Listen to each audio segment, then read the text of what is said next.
You know how everybody talks about what is the key to success. You know, the key to success is marry the right person, save money, work hard, go to school, get a degree, love people, faith, God. You hear so many different things. And we were having this debate one time, and I would ask everybody, it's just the basic question everybody, what's the key to success? What is it? I'm like, you know what? Years later, I said, in my mind, the biggest key to success, almost anybody I see that takes it to a whole different level, the highest levels, the difference between them and other people is their sequencing.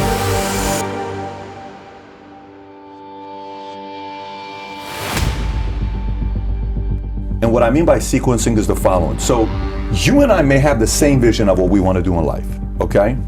You want to get here, I want to get here. This could be anything. We both want to build $1 billion company, fine. We both want to be building a company that does 100 million euro. We both want to go into football. We both want to go play at the highest level. We both want to go out there and be great sales. Whatever it may be, that's the ultimate, right? If my order of steps I take to go here isn't as efficient as yours because your sequencing is better, you're going to get there faster than I am. And I may never even get there because I'm trying to do move 14 on move 3. And that's the most common thing that you see. So the first thing you have to do is, your number one move is you identifying who you want to be. Not who Tiffany wants to be, it's who do you want to be. Not what Patrick wants to be, not what Bobby wants, not what your older brother, sister, mom, dad, who do you want to be?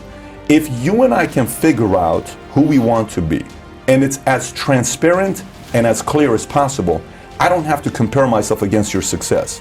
Now here's a problem though.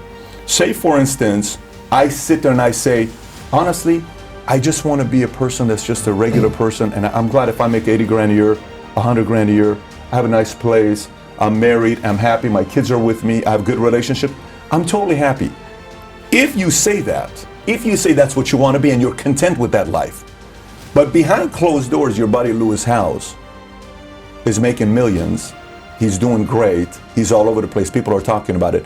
If an ounce of envy or jealousy comes in, you either weren't being honest with yourself because that's not exactly who you wanted to be, or you got to ask the decision, am I living my life or his life? That's the toughest thing to do, right? Toughest thing to do. Now, the other side of it is that, let's just say you got a big upside. You know, in sports, a lot of times, you know, Stephen A. Smith did an interview the other day, and they asked him about Vince Carter, and it was the toughest question that was asked. They said, so, Vince Carter, he just announced 23 years of retirement. He's leaving the NBA. Stephen A., what can you say about Vince Carter's legacy? Okay, now I don't know if you guys know who Vince Carter is, but here's what Stephen A. said about Vince Carter. Very difficult. He said, you know how Stephen A. does his thing? He's just kind of like, you know. And he typically is quick to give the answer. 1 second goes by, 2 seconds goes by, 5 seconds goes by. He still hasn't said a word. Then all of a sudden he says, well, I got to tell you, this is a good brother. I love this man. He's a great man. You know, he goes into building him up, and then he says, but it is the most unfulfilled talent we've ever seen in the history of the NBA. Really? He says, this man should have been competing with the Kobes of the world, the LeBrons of the world, the Jordans of the world, but we never saw it. I wish I would have seen the best of him. And it's like 1 minute and 13 seconds. It's so awkward. Oh. If Vince Carter watches that and it doesn't bother him, more power to you, because you were happy to be in the NBA and you were cool with that. But if you watch that and it bothers you, you know deep down inside he could have done more. So you as the individual have to make a decision. Either I'm going for I want all the marbles, and I'm willing to go be embarrassed, lose, public humiliation after another one until I get there, or I'm going to live a simple life and I'm okay with this. But you have to be clear about that. That's step number one. Once you're identifying that part, then it's figuring out your own talents that you have. And once I know my talents, where can my talents be used? You know, if you're a numbers guy, what industry can use your talents? Well, maybe it's finance, economy, investment banker, you know, maybe it's on that side. If it's a creative side, maybe I'm going to go be on the marketing side. Maybe I want to be behind the scenes. I don't want to be in front of camera. I want to be the support person. Then you say, well, I'm not a good number one guy. I'm a good number two person. I'm a number three person. Then you have to find out your positioning at the point of your life. Tom was the former president of our company, PHP. One of the best decisions was hiring this guy. When I hired Tom and brought him on board, and I said, so Tom, let me ask you a question. In your life, you guys sold JamDad for $780 million. You got a massive exit, but you were the number 6 guy. How come you don't want to be the number 1 guy? He says, good question. He gave me the best answer. He says, you realize I'm 54 years old at the time when we were talking. He says, it took me 54 years to realize I'm not a good number one.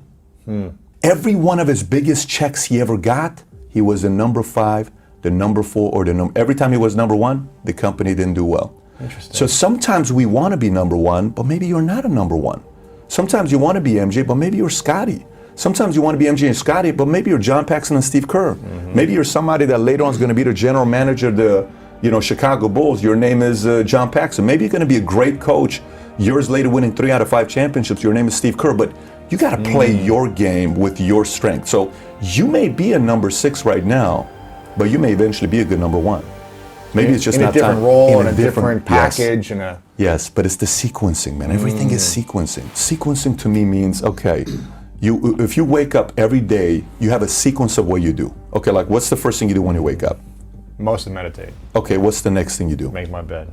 And then what's the next thing you do? Brush my teeth, shower. Okay, that's a sequence. Yeah. Okay, so now what if I wake up and the first thing I do is I shower first, okay? Then I go eat, then I put my clothes on, then I go to work, and I say sometime throughout the day I'm gonna meditate. I just messed the whole sequence up.